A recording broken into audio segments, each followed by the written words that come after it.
Okay, welcome back.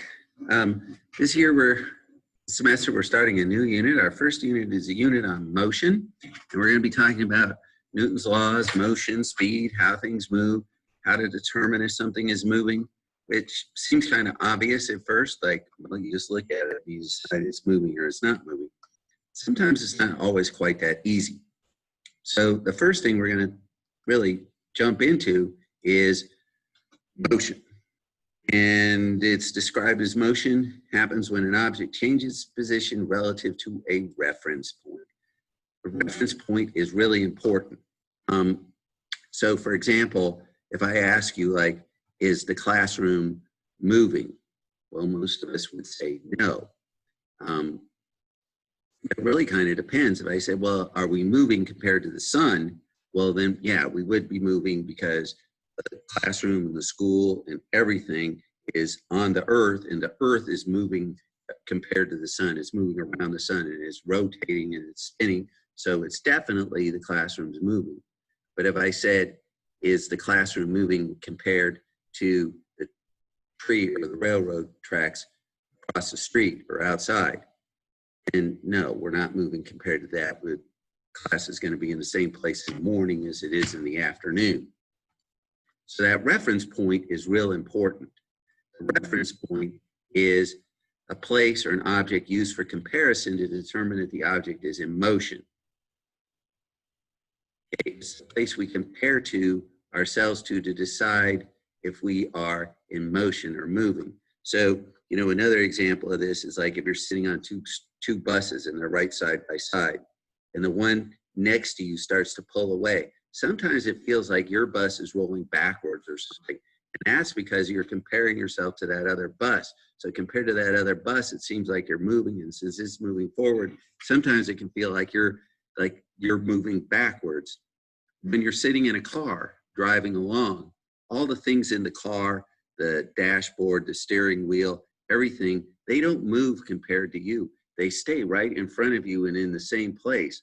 The person sitting next to you doesn't move compared to you. They travel along at the same speed with you, and that's why you can have a conversation with them, because you're both going along together. So compared to each other, you stay right next to each other.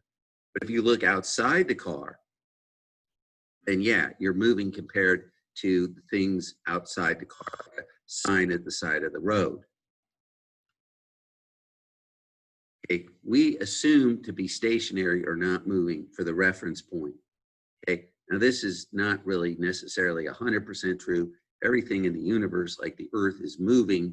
So, you know, relative to other things, we assume that it's not moving. Okay, so that's an important assumption because it's a place we're comparing to. And I put in the notes, this is why you feel like you're not moving in a car that's going 50 miles an hour. You compare yourself to the person sitting next to you. Okay, you compare yourself to other things in the car that are moving with you, so your position is not changing compared to them, so you don't feel like you're moving compared to the other stuff in the car. This is why the driver can hang on to the steering wheel and it doesn't move compared to them. It stays right in the same place. It's not getting closer or farther from them. It's not moving relative to the reference point. And when we talk about motion, okay, one of the key concepts is distance, which distance is how far an object moved. Okay, so it's a measurement of the space between 2 points. Okay, and in the metric system, it's measured in meters. Now, the one thing that distance doesn't tell us is what direction something is going in.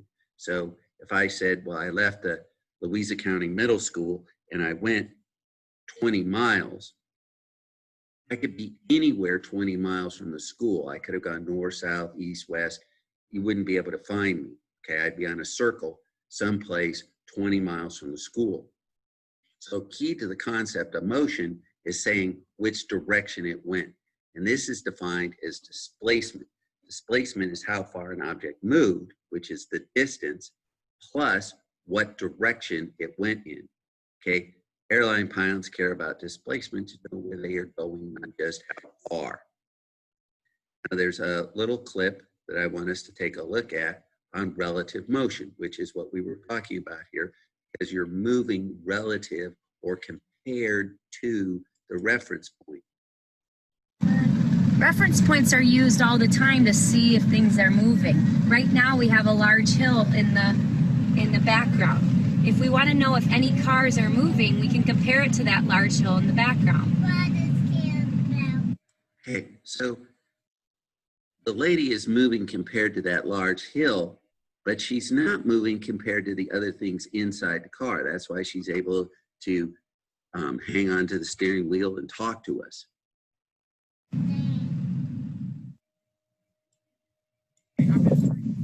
In this scenario, we know the boy is moving because we compare him to the trees in the background. The trees are our reference point. We don't notice the speed of the Earth's rotation or our orbit around the sun because everything around us is traveling at exactly the same speed. It's similar to when you're flying at very high speeds on a plane because everything around you is traveling at the same speed.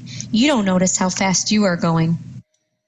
Okay, so in this little example with this kid sitting here, okay, he's not moving compared to the chair. He's not moving compared to this coffee cup. He's not moving compared to the things around him. So this is why it seems like he's sitting still and he can sit here and whatever he's having to drink there stays in the same place. It stays relative to him. It's in the same place. But if we said, is the airplane moving? Well, yeah, the airplane is moving. It's traveling hundreds of miles an hour through the air. So compared to the ground, they're in motion. Compared to each other, they're not in motion. How fast you are going. Relative motion is going to depend on your point of view. An object's going to be in motion if its distance from a reference point is changing. If you stand perfectly still, are you in motion? From your point of view, no. But if viewed from space, you would be traveling about 1,000 miles per hour with the rotation of the Earth.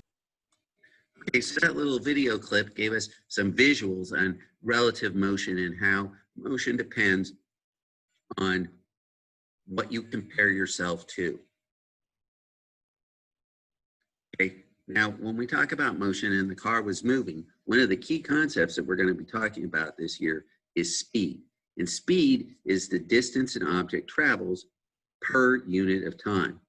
I want to come back here real quick. Displacement. So we might say, if we were telling somebody the displacement, we might say 30 miles an hour or 30 miles. That's the distance they moved. And then north is the direction. So their displacement would be 30 miles north. If it was just the distance, we would say it's only 30 miles. Back to speed. Speed is the distance an object moves per unit of time. Now, it's important what I'm going to tell you next about how to decode one of these things. Often on an SOL or a test, they'll say something to the effect of speed is defined as the distance an object moves per unit of time, but they won't directly give you the formula. They've given you everything that you need right here, okay? So they said speed is distance, so that's the D. Per always means divided by. So there's the fraction bar or the divided by, and then it says per unit of time, so time is going on the bottom. So when they said speed is, that's the equal, is the distance, which is on top, per, which is the divided by, and the time is on the bottom. Now, to make the math easier, we put things in the triangle. Okay, so we have distance divided by time, and we're going to put that in the triangle. And if the numbers in the triangle are up and down on the top and bottom, it's just like this fraction bar here. So this is distance divided by time, and speed goes in the third box. If when we fill out our triangle, we fill it out so that we know the numbers that are on the bottom together, then we're going to multiply them. So if they gave us distance and speed, we would divide. If they give us distance and time, we would divide. If we have the numbers filled in on the triangle on the bottom so that we know speed and time, we would multiply. Okay, now when we talk about speed, there's different ways to describe the speed that something is moving at. Okay, the first one is constant speed. Okay, and it's speed that does not change over time. very, very few things move at a constant speed. Even if you're traveling in a car and the cruise control is on, it speeds up and slows down just a little bit as it goes up and down hills. So it's not moving at exactly a perfectly constant speed. When you walk someplace, you slow down, you speed up. If you're running, same thing, your pace changes. So very rarely do things that we normally see on Earth move at a constant speed. One of the things that does move at a constant speed is the Earth going around the sun. Okay, the Earth keeps moving at a constant speed around the sun. It pretty much stays at the same speed going around the sun all year long. So planets are one of the few things that really in nature move pretty much always at a constant speed. Every year, because it's at a constant speed, it takes us 365 and 1/4 or 1/4 days to make it around the sun. Usually when we talk about speed, we talk about the average speed, which is the speed of motion when it's changing. Okay, and this is because usually speed is not constant. So if you go on a trip and you want to figure out like how fast did you go? So, maybe we're going to take a trip from Mineral here and we're going to go out to Virginia Beach. And so we leave here and we go down 22 for a while out towards 522, and we're traveling down the 2-lane highway and we're going about 45 miles an hour. We come to the stoplight. When we stop, we speed up. We get behind a tractor and we slow down. Finally, go down 522 to the interstate and we travel maybe 40, 45, 50 miles an hour, speeding up and slowing down depending on the curves in the road. Then we get to the interstate and we go along at 65 miles an hour, but we get to the rest stop and we have something for lunch. So we're stopped for a while. And then finally we get to Virginia Beach. So if we wanted to figure out our average speed, we would take the whole time it took us from when we left the school until we got to the beach, and we would take the whole distance of the trip. And then we would find the average speed for the whole trip. So it's going to be less than our highest speeds on the interstate at 65 because of the times when we were going through Mineral and we were stopped at the stop sign and we stopped to get lunch and did all of those other things. Okay, our average speed is going to be slower than the highest speed, and it's going to be faster than the times when we were stopped. Okay, so we slow down, we speed up, we stop, we go again. So the average speed is the total distance of the trip divided by the total time. That would be the average. Now, at any point on that trip, if you looked at the driver and you said, how fast are we going? Well, on the interstate, if they looked at the speedometer, they would say, we're going 65. That's the speed right at that instant. So the average would be if we could add up every instant, of course, and then divide by all of the instances. Okay. Now, with time, okay, the instances, could be infinitesimally small. So usually we just take the total because we know the total time and we know the total distance. We don't have to add up all the individual pieces to get the total. Okay, so motion, of course, just like anything else in science, is graphed. Okay, and it's graphed on a time distance graph. So on the x-axis always goes the independent variable. It's the thing we control is the time. And then what we think might depend on how long we travel is the distance we travel, how far we've moved. Okay, flat line means we're stopped when we look at this graph. So we would be stopped right here and we would be stopped right here. Lines going up mean we're getting farther away. So if you look at this point right here at the origin, we would have traveled a zero distance. As the line goes up, we get farther and farther and farther. Our distance increases. And on this graph, it increases, and this is the maximum distance we get away. And if we look at our distances on this part, okay, we're getting closer and closer back to where the distance is going to be zero. So as the distance goes back down, we must be going back to the origin. So we got farther and farther and farther away as our distance increased. And then the distance is going back down on this part of the trip as we come home. Sometimes initially kids look at this graph and they think they're going uphill and downhill. No, this is getting farther away and then this is getting closer. Okay, so lines going down mean we're heading back to the origin. or where we started our trip. Steep lines like this mean we're moving really fast because we covered a big distance in a short amount of time. A straight line means we're moving at constant speed. So all these lines here on the graph are where we're moving are straight lines, so it shows that we're moving at a constant speed. If it was curving, which is something you would do in high school physics, okay, it would show that we're not moving at a constant speed, that our speed is changing. So curved lines mean that the speed is changing. So over here, I'd like you to pause the video for a second and draw an arrow from the parts where we're stopped. So the parts of the graph that show we're stopped, the parts of the graph where we might be moving fast, and the parts of the graph where we might be moving slowly. Okay, so the part where we're stopped, okay, at the beginning, at this time right here, and at the beginning of this line segment right here, okay, this is how far we've gone. This is our distance. At the end of this flat line segment, okay, time has passed, but we're still the same distance from when we started. So this segment over here, if we look at the beginning of this flat horizontal line right here, okay, at this time, this is our distance. Now the clock keeps running, it goes on and on and on, and eventually it gets to this time out here, but our distance has not changed. Well, during the times of the trip where our distance doesn't change, we neither get closer or farther from where we started, we must be stopped. So these flat horizontal lines are the places where we're stopped because our distance from the starting point does not change. The place where we're moving the fastest is where we cover the biggest distance in the shortest amount of time.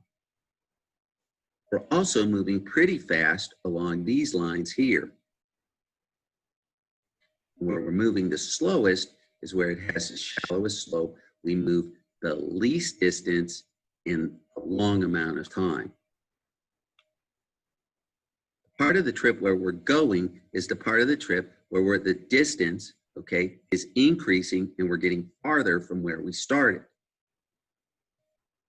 Part of the trip where we're returning is the part of the trip where the distance is going back down. So if this was a distance 1, 2, 3, 4, 5, we had gotten a distance of 5. Back here, we'd only be maybe a distance of 2 away. So we're getting closer to where we started. This must be when we were there, because this is where we headed to. We got farther away. For some reason, we stopped. Maybe we had lunch. We got farther away, and then we stopped at the farthest place away. So that must have been where our destination was. We were there. We were at the place where we were trying to get to. And then, okay, distance from the starting place starts to go back down. So this is the part of the trip where we're returning.